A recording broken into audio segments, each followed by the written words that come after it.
In the northern reaches of New York State, where rugged peaks kiss the clouds and lakes lie still beneath towering pines, the Adirondack Mountains have long offered something rare in the modern world: true wilderness.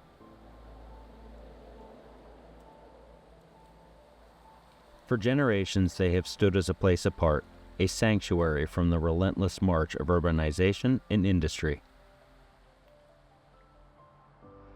It was this vision, a land unspoiled, a refuge for the soul, that first inspired efforts to preserve the Adirondacks. Writers and poets spoke of the region in almost spiritual terms, casting it as a healing retreat for the body and the mind.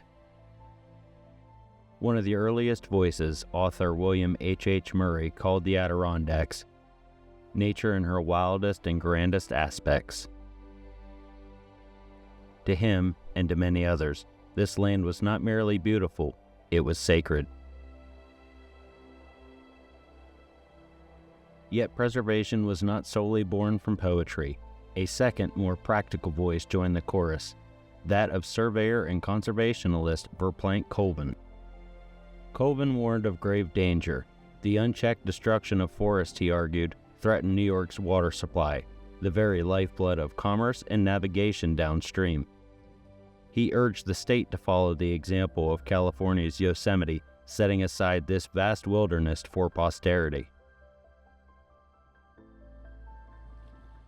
In 1885, those voices were finally heard. Governor David B. Hill signed into law the creation of a state forest preserve. Lands in the Adirondack and Catskill Mountains that were to be, in the words of the statute, forever kept as wild forest lands. That same year, a forest commission was formed. Its members traced a bold blue line on the map of New York, a boundary that would in time come to define the future Adirondack Park. In 1892, the park itself was formally established. Just 2 years later, at a constitutional convention, delegates unexpectedly endorsed what became known as the Forever Wild Clause. Ratified by voters in 1894, it took effect the following January, an enduring promise for generations yet to come. Most of the land within the park remained in private hands, vast tracts owned by individuals and companies alike. And though amendments were passed in hopes of safeguarding these wild places, the allure of the timber-rich virgin forest proved too powerful. In time, lumbering took hold, carving a deep and lasting footprint into the very heart of the wilderness. To reach this vast wilderness, most travelers passed through a small but bustling city on the edge of the Mohawk River, Utica, New York. With a history stretching back to the 1750s as Fort Schuyler, Utica had grown into a key hub of industry and transportation, thanks in no small part to the Erie Canal. By the mid-19th century, Utica was a city on the move. In 1836, the Syracuse and Utica Railroad connected it to Rome and Syracuse, and by 1853 it was part of the mighty New York Central.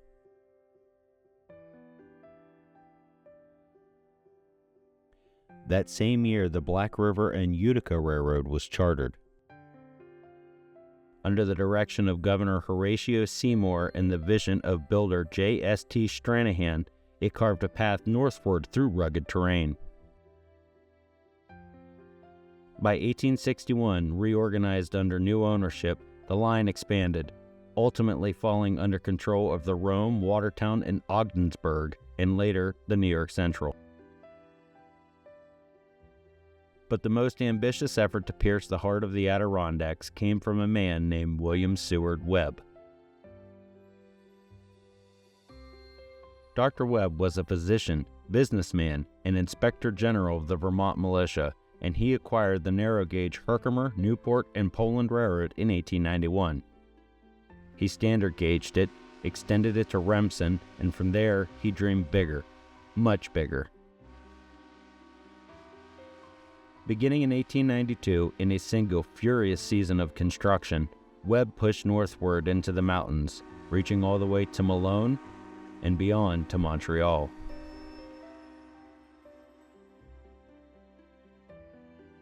The Mohawk and Malone Railroad, as it came to be known, opened in the fall of 1892. A year later, it was absorbed by the New York Central, and from that moment on, the Adirondack Division was born. Its southern terminus shifted from Herkimer to Utica. Branch lines and connecting roads fanned out like arteries to storied locations such as Saranac Lake, Racket Lake, and Old Forge.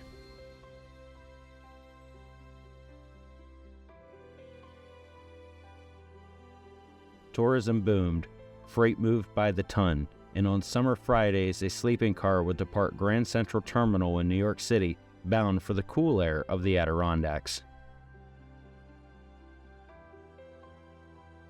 Sometimes 5 sections of the same train would follow.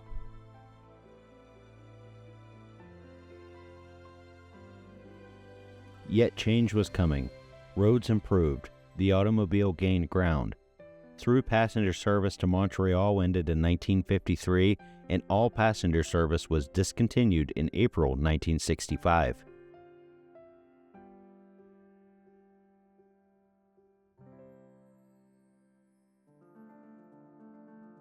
In 1968, Penn Central inherited what remained, from freight service limped into the early 1970s.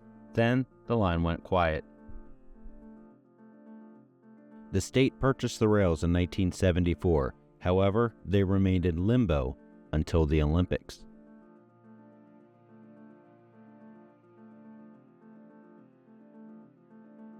By late 1979, New York State and a group of investors revived the line just in time for the Winter Games in Lake Placid. Then operating as the Adirondack Railway, the line was plagued by derailments and slow service, resulting in a short-lived revival, and by 1981, trains stopped once more. Yet even in stillness, the rails endured. In 1992, volunteers and rail fans, driven by love, not profit, brought trains back. The Adirondack Centennial Railroad opened a modest 4-mile stretch between Thandera and Minnehaha. It was the beginning of something new, something successful.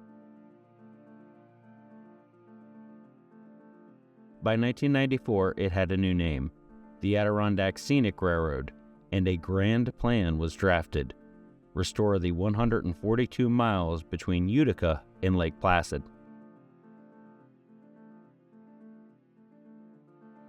By the mid-2000s, the railroad had completed almost half of the grand plan, but dreams ran into obstacles.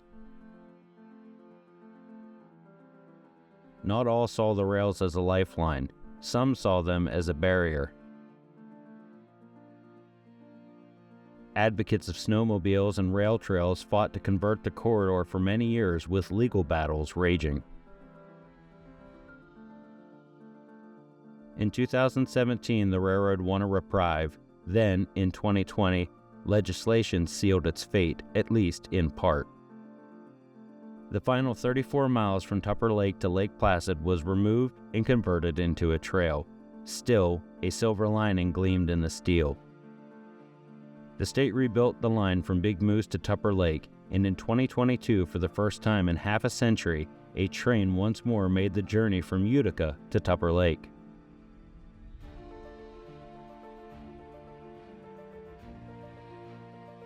Today, the rebranded Adirondack Railroad carries passengers into a land where loons still call across mirror lakes and spruce forests whisper with the wind.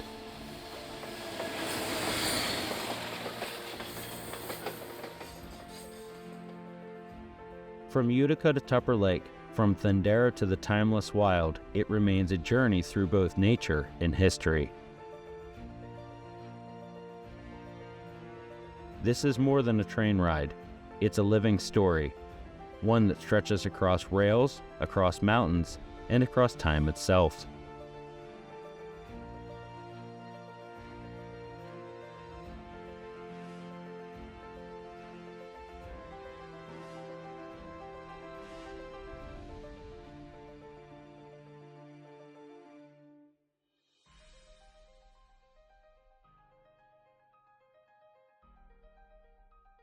A journey on the Adirondack Railroad begins in a valley shaped by time and water. In a city that once pulsed with industry and commerce. Utica, New York, seat of Oneida County and gateway to the Adirondacks. Today, it's a city of roughly 70,000 souls, but its history, like the history that converges here, runs deep. The Adirondack Railroad begins its journey north, departing from the stunning Union Station, a grand cathedral of transportation built between 1912 and 1914 by architects Stem and Fellheimer. With its 15,000 square foot waiting room, 47-foot vaulted ceiling, and 34 marble columns, rumored to have once graced the first Grand Central Terminal, Union Station has stood through war and peace, boom and bust.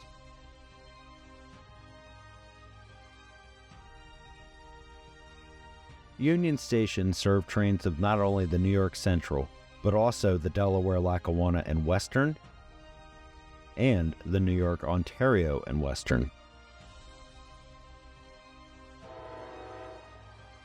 Today, Union Station serves Amtrak and the Adirondack Railroad, with CSX, the Susquehanna, and the Mohawk, Adirondack, and Northern Railroad providing freight service.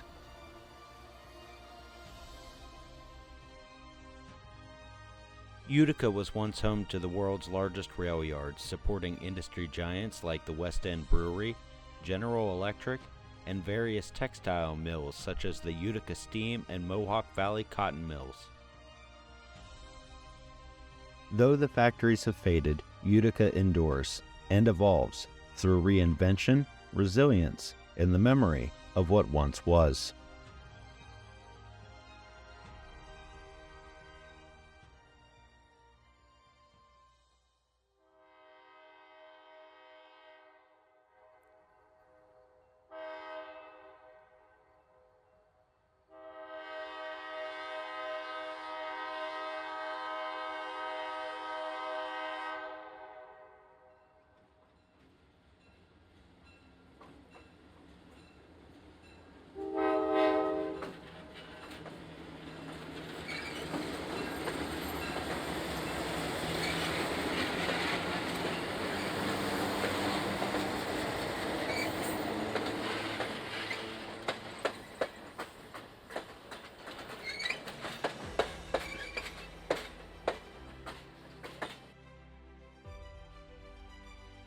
North of the station, the journey begins as it always has, past the former roundhouse and shops of the New York Central, then across the Mohawk River, whose course was shifted a century ago to make room for progress and to mitigate flooding.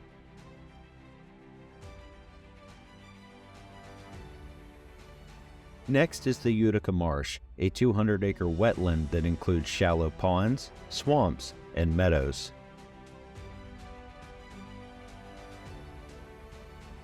The marsh harbors a diverse variety of plants and animals, including herons, osprey, geese, and ducks.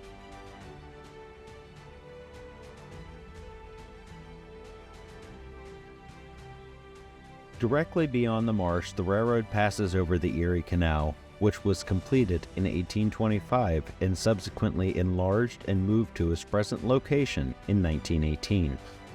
Today, the canal is known as the Erie Canalway National Heritage Corridor and still provides passage for both recreation and commerce. The line winds past Marcy, home of the Mid-State Correctional Facility and the Central New York Psychiatric Center, as the railroad slowly climbs out of the Mohawk River Valley.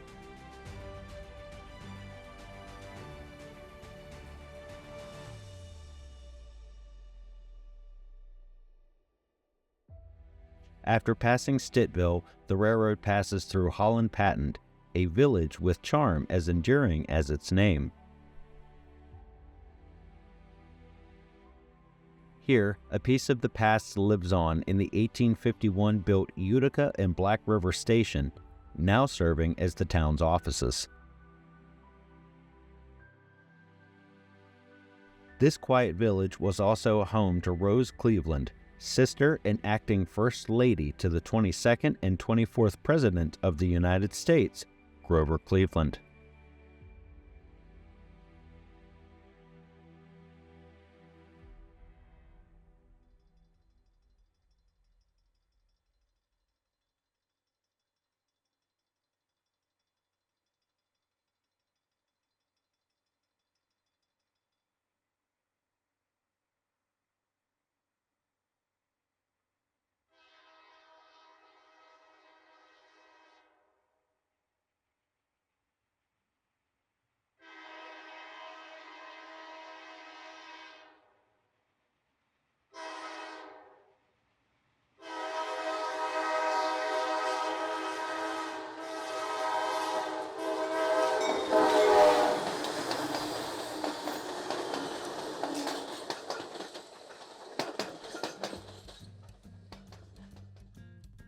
Northward, the rails ascend through Trenton, then to Remsen, 21 miles from Utica, nestled at the threshold of the Adirondack Park.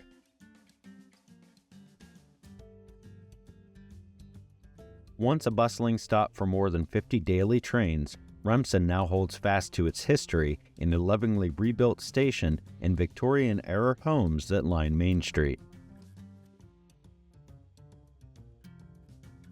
Located near the station are a restored 1915 New York Central caboose, a 1926 Pullman sleeper known as the Glen Sidell, a 1929 U.S. Army flat car, a 1937 Bud dining car once used on the famous Super Chief, as well as a rare 1949-built Alco RSC-2, one of only 3 known to exist. But Remsen's history isn't solely tied to the railroads. North of town lies the grave site of Baron Friedrich Wilhelm von Steuben. Steuben was a Prussian officer who helped turn the tide of the American Revolution, arriving in Valley Forge in 1778.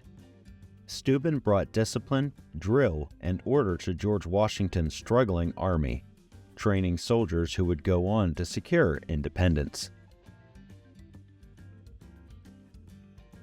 After the war, the new nation honored him with land for his service. Steuben chose to settle in upstate New York near what is now known as Remsen. There, he lived out his final years on a secluded estate surrounded by the land and people he had helped to free. He died in 1794 and is buried on the property, which is now preserved as the Steuben Memorial State Historic Site, a quiet tribute to a foreign general who became an American hero. Remsen is also the hometown of 4-time Olympian Erin Hamlin, the first American woman to medal in the luge, winning bronze in 2014.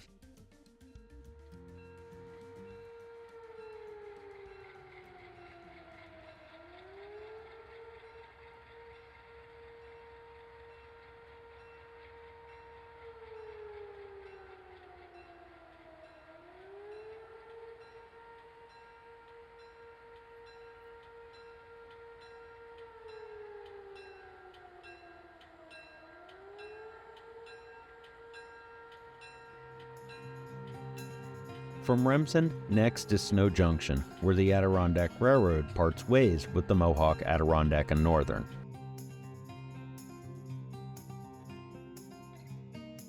The Adirondack Railroad operates over trackage rights for the first 22 miles from Utica. The MA&N continues north towards Boonville and Lyons Falls along the former New York Central St. Lawrence Division, and the Adirondack follows its own course along the former Adirondack Division. From Snow Junction, the railroad then heads towards Utica Lake. Born in 1881 when a gravity dam of stone and masonry was built to hold back the waters of the Black River to form the Black River Canal.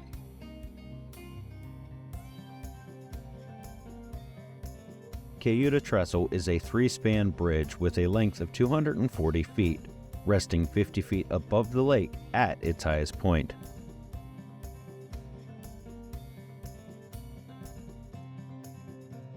Beyond Utica, the train glides through Forestport, past the 1891 built station, now serving as a private residence.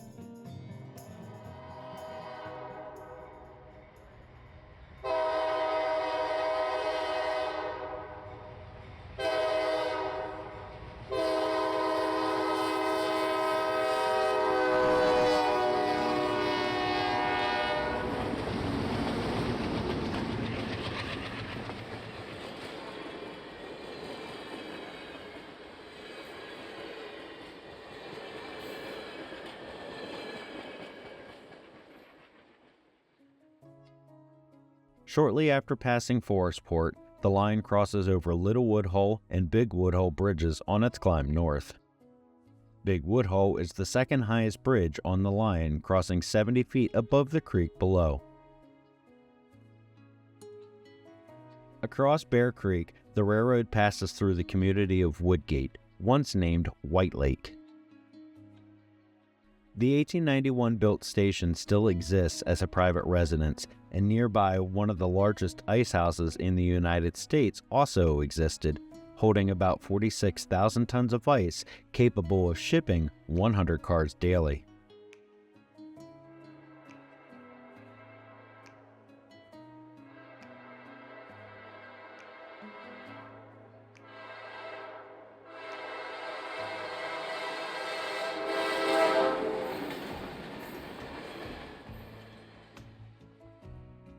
A half-mile farther, the train crosses into the Adirondack Park at the base of Purgatory Hill, aptly named because of the grade. After passing the summit, you feel the weight of the climb give way to descent as the line passes through Otter Lake, crossing from Oneida into Herkimer County.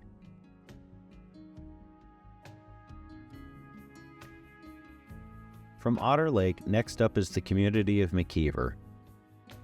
The 1891 built station still stands as a private residence.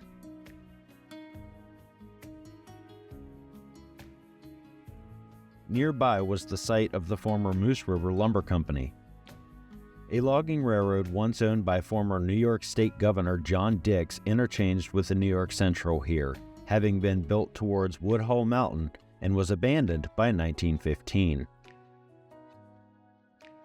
Following McKeever, the line continues across the sweeping span over the Moose River.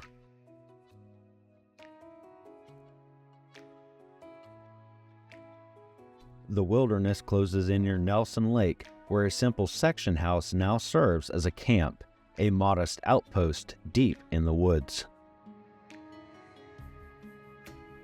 The trek climbs again, this time over the ridge known as the Camel's Hump.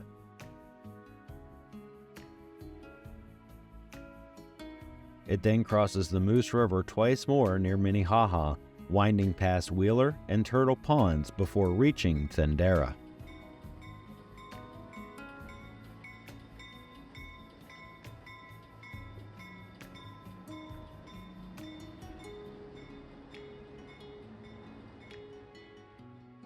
Thendara, originally named Fulton Chain, was once the heartbeat of the Fulton Chain Railroad as well as the community it served.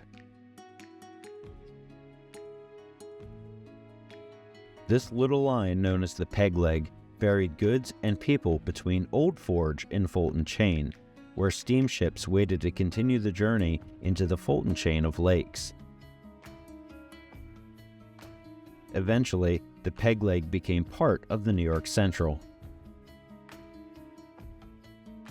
The 1892 built Thendara Station and Freight House still stand, the latter now a maintenance depot for the Adirondack Railroad.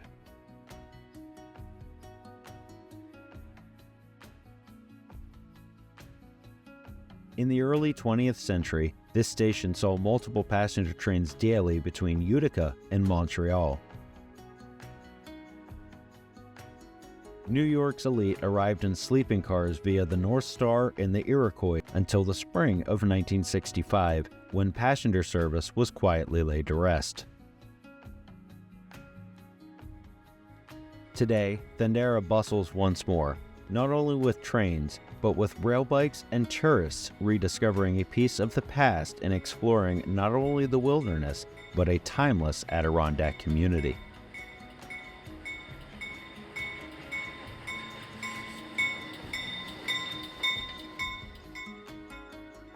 From Thundera, the line passes Little Safford Lake and through Carter, previously known as Clearwater. Clearwater was the junction for the Racket Lake Railroad, a logging line, largely financed by Collis P. Huntington and built in 1897 by John Dix to connect the Mohawk Malone with his camp and log storage yard at Rondack's Lake.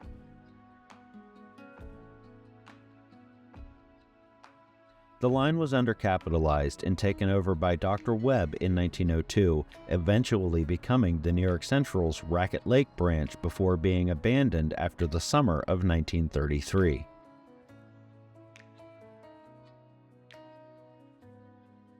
Close by was the shortest standard gauge passenger railroad in the country, the Marion River Cary Railroad, which was active from 1899 until 1929 and was built to transfer freight and passengers between the Eckford and Utuana chain of lakes.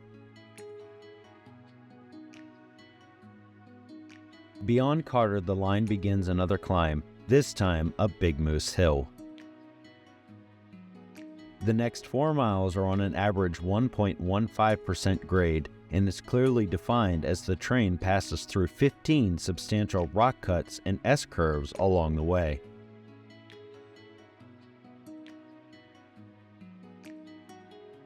Continuing to climb, the line next passes through Big Moose, where just beyond the station lies the summit of the Adirondack Division at 2,042 feet.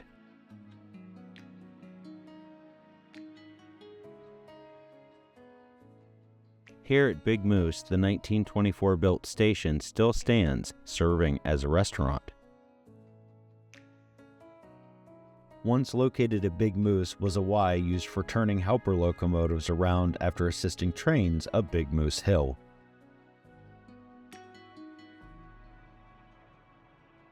Near the still waters of Big Moose Lake lies a darker chapter in its history.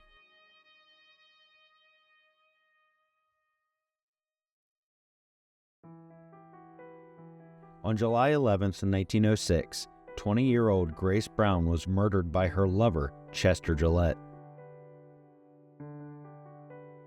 Grace was pregnant and had pleaded with him to marry her. Instead, he lured her here under the promise of a romantic getaway, taking her life. Chester was the nephew of the owner of the Gillette Skirt Factory of Cortland, where Grace had worked. He came from a respected family, moved in higher social circles, and used that charm to his advantage. Her body was found floating around the lake the next day. Gillette fled but was soon captured. The trial, held in nearby Herkimer, became a national sensation. Newspapers followed every detail, exposing the deep divides of class, gender, and power. He was found guilty and executed in 1908. Grace's story lives on, in novels, films, and in the quiet memory of this lake. To this day, Big Moose still remembers her, not just as a victim, but as a young woman whose voice still echoes across these waters.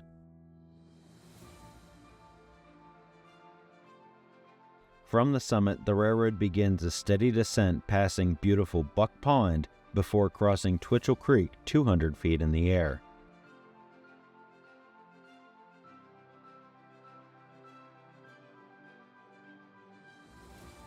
About a half-mile past Twitchell Creek Trestle, the line begins its next climb and passes the location where the final spike was struck by Sam Rosen on October 12, 1892 at milepost H72. Next, the line passes through the isolated community of Beaver River, which is only readily accessible by boat or by trains. Clearwater, also known as Stillwater, was created between 1878 and 1880 to serve the timber industry. The reservoir today is a wilderness haven.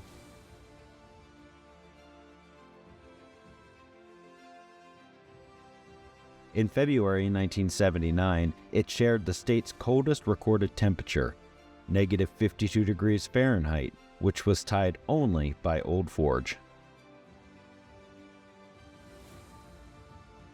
The line continues past Brandreth, Keepawa, and onto the legendary station of Nehasane, named for the Forest Lodge on Lake Lila, built by Dr. Webb. Webb often traveled the line in a private Wagner Palace car, and when he built the line through this area of the Adirondacks, he specifically made sure the line ran through his estate, Nehasane Park. Sometimes in safari style, trains would slow to a crawl at the estate so Webb's guests could shoot at deer from the observation car. The buildings were lost over the years. The forest has reclaimed much, but the story remains. But some stories, it seems, are waiting to be lived again. In September of 2025, the past met the present in a moment few could have imagined. Watson Webb, the great-great-grandson of Dr. William Seward Webb, the man who carried the railroad into this wilderness, returned not as history's echo, but as its newest chapter. And so, just north of Nehasane at Mount Frederica Road, milepost 87.21, the high peaks limited east to a stop beneath the Adirondack trees. Watson boarded the restored private car Nehasane and then later climbed into the cab of locomotive 2050. A horn sounded across the quiet forest, pulled by Webb hands once again.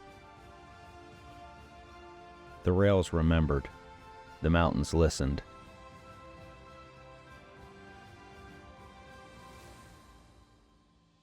The rails press on through Robinwood and Sabattis, which was originally known as Long Lake West and renamed in the early 1930s.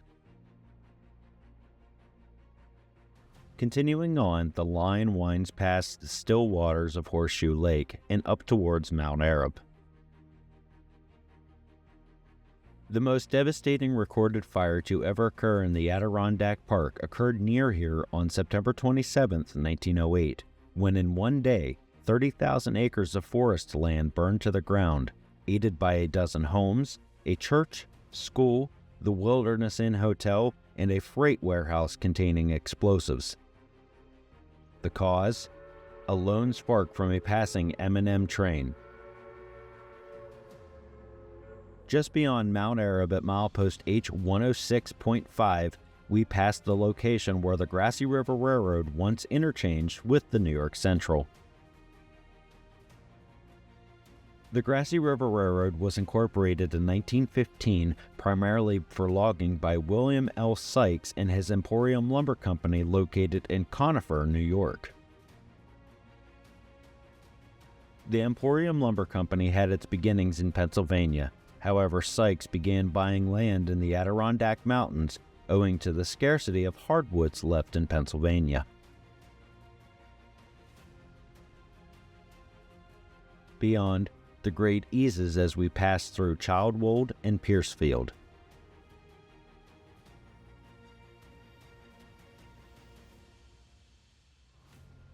The railroad next crosses a truss bridge over the Racket River before entering Tupper Lake.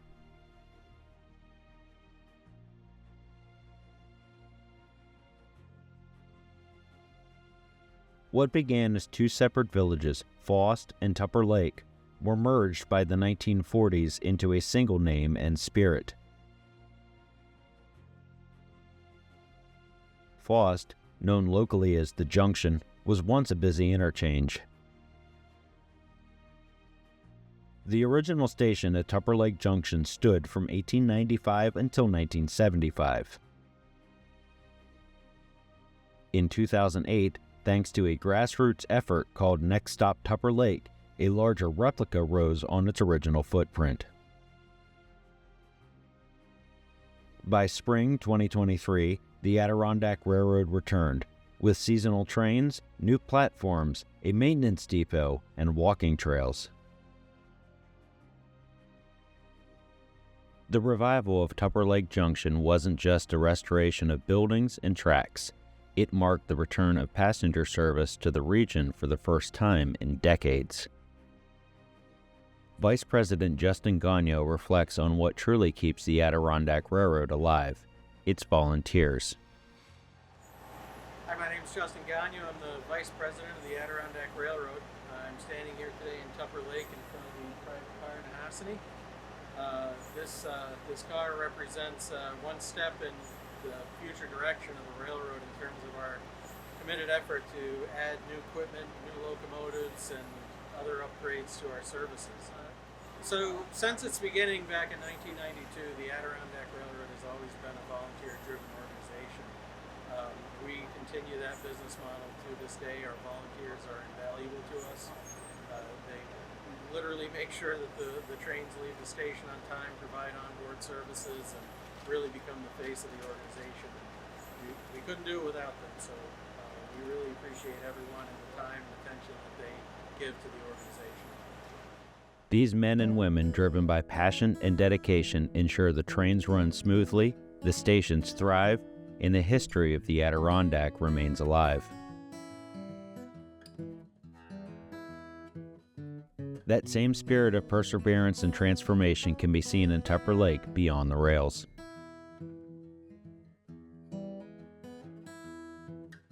Nearby, the smoke may be gone from the Ovalwood Dish Company mill, but its tall stack, still bearing the letters OWD, remains, an enduring monument to Tupper Lake's industrial past. And so, shortly past the rebuilt and modernized station, we arrive at milepost H114.3, the end of the line. Here, the Adirondack Division intersected the Ottawa Division, originally the New York and Ottawa. Today, the junction remains a quiet place with stories still echoing among the trees. Several years prior, the Adirondack Railroad continued on towards Floodwood, Saranac Inn, and on to Lake Clear Junction, where the former Adirondack Division and the Saranac branch came together. The Saranac Lake branch was originally built in 1890 as the Saranac Lake and Lake Placid Railroad, a roughly 10-mile-long dual-gauge line that had its roots dating back to the narrow-gauge Chateauguay Railroad, a Delaware and Hudson subsidiary. After complete standardization in 1904, the line remained in D&H control until 1946 when it was sold to the New York Central. After World War II, the Adirondack line began a slow decline, and by the mid-1960s, much of the line was considered for abandonment. Conspiracy or truth? There are claims that some of the damage on sidings or branch lines may have been orchestrated by interests who wanted the land, especially prime lakefront real estate.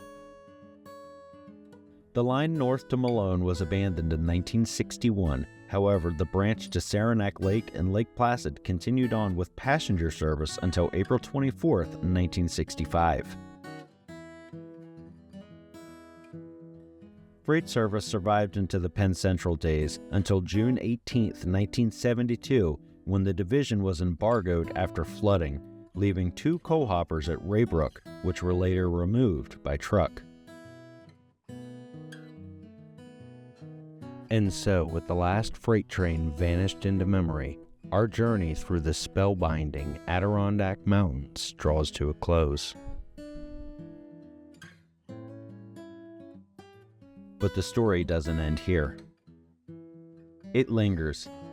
In the breeze through the evergreens and in the still waters of Buck Pond and along the quiet platforms of forgotten towns like Gabriel's and Malone.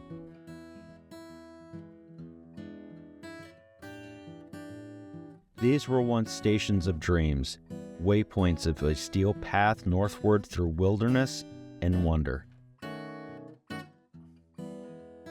We hope that along this ride, through rails and time, you found something more than history. A whisper from the past reminding you that the Grand Adirondack Line still waits.